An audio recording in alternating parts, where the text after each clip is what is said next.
Dan Illman, Mike Beer kicking off a 50-cent pick four at Oaklawn Park on Rebel Stakes Saturday with the Kentucky Oaks Prep. Let's throw up the field for race number 9, the Grade 3 Honeybee.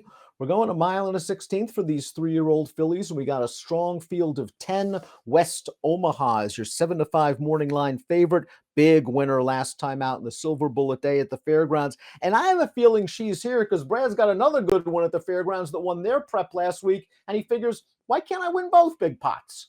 Yeah, I listen. He's got plenty of horses anyway. I'm sure that there are many other stakes races being run around the country this weekend that he's going to have a big say in the outcome of. This is a good horse. She's run well in all of her starts. Big win last time with a step in the right direction. Let's take a look at the Timeform US pace projector for the Grade 3 Honeybee. We're expecting a quick pace up front. Tap it gently. The number 8 was the pace presser in the Martha Washington last time out, the local prep for the Honeybee. She should show some speed. Honor Cat really blasted out of there in a maiden race. Neon Beach likes to be in the mix. Alley's Beach likes to be up close as well. I wonder if this pace is going to be blazing. I think it'll be solid. Yeah, I don't know that it has to be a fast pace either, Dan. I thought it was a little hard to decipher. One thing that I did think about as far as the pace goes, though, West Omaha's a short price on the morning line, probably goes favorite in here, and I just don't see how she's compromised no matter how this race is run. She's got plenty of tactical speed. Some horses might have more credentials. Some horses might have better speed figures. To me, one of the more intriguing horses in the race is the number 1, Alley's Beach, who was a debut winner at Saratoga and then caught 2 tough graded stakes races in her final starts as a 2-year-old. She was 3rd in the Alcibiades last time out, ahead of 2 next out winners. The winner came back to run 3rd in the Breeders' Cup Juvenile Fillies. She was listed as a vet scratch for the Breeders' Cup Juvenile Fillies, so she's coming into this race off a little bit of a layoff, but she's tactical enough to work out a good trip. I agree. I'm happy to call her maybe a wild card in here, Dan. I didn't really know what to do with her. I thought she did some good things winning first time out at Saratoga, but I can't say that I loved that performance.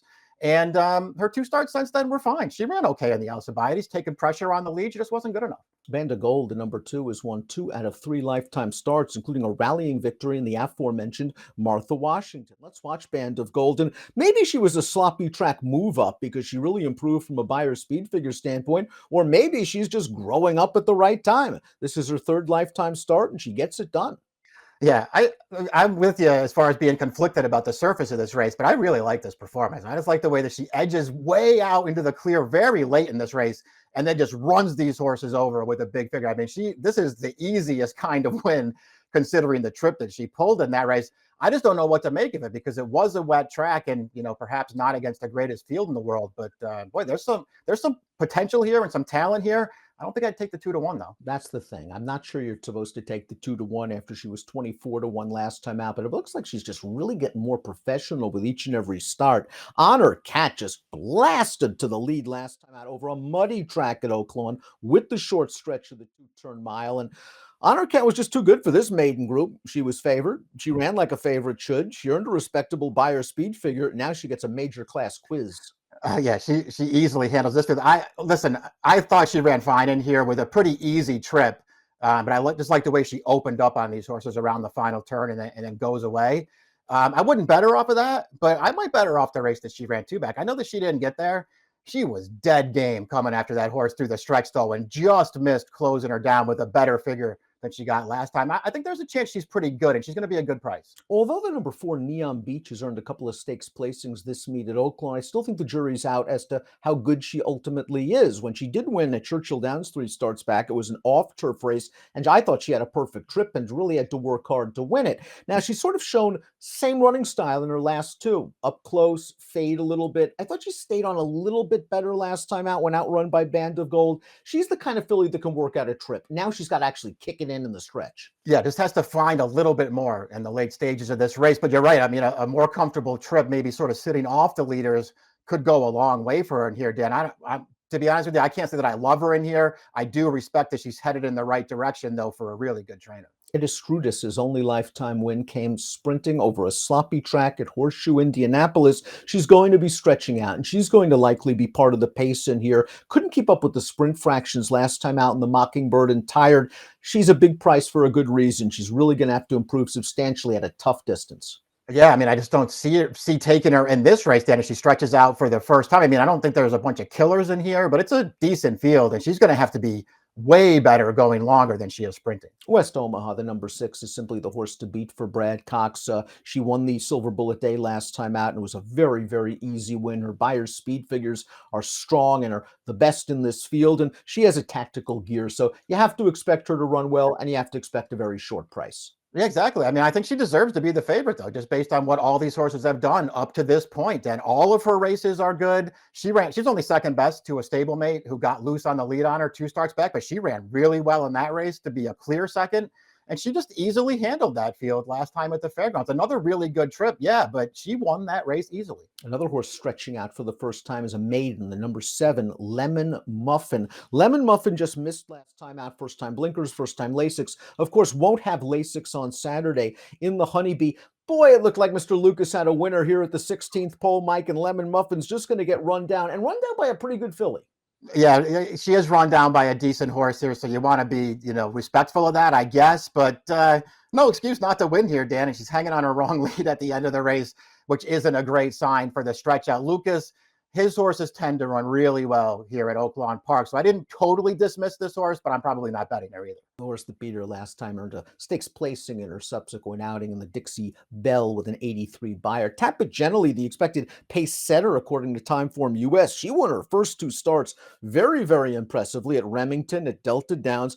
Now, as the competition's gotten tougher, she's found it a bit harder. In the Martha Washington, she went to the lead. We saw her tire in the stretch. If the pace is fast, it really could work against her.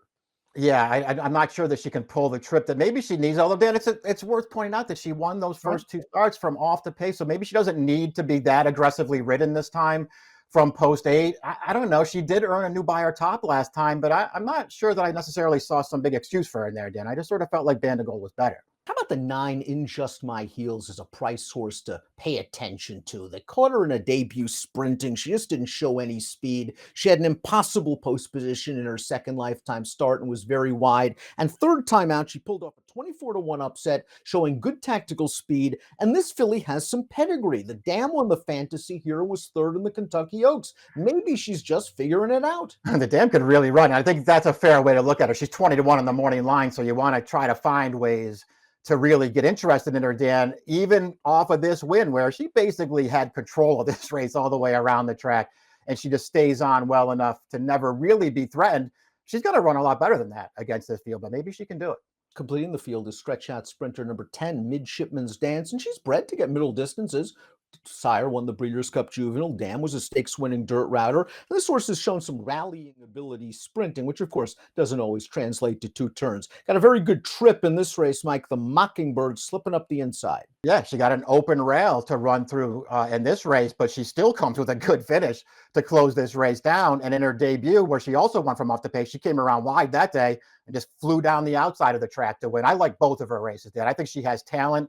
I don't know if I really want to bet her here stretching out from post 10. Stretching out from post 10 won't be easy, but maybe the price will be fair, around 10 or 12-1. The runner-up in the last race came back to run third in the Dixie Bell with a 79 buyer. Let's take a look at our top picks. Grade 3 Honeybee, West Omaha, simply the horse to beat in here, Mike. If she runs back to any of her last 3 figs, she's probably going to win it. Yeah, I just feel like it's a good spot for her, Dan. The more I just kept looking at this race, trying to find the alternative that I could talk myself into, and I couldn't get there. I took the favorite on top. I threw that long shot, the 3 Honor Cat in there, because I do like her last 2 races. Neon Beach has to take a step forward, as we discussed. I need at least 8-1, and I'm not sure I'm going to get it considering the connections. You got Gaffalione, you got Asmussen, but I think she's going to pull a good trip in here. I still think there's something in the tank for her. Bandigol, we talked about, maybe a wet track move up, but she sure kicked last time. I think she drifts a little bit off that 2-1. 6-3-2-1 for Mike, 4-2-6-8 for me. Grade 3 Honeybee kicks off a 50-cent pick 4 on Rebel Saturday at Oaklawn. Good luck.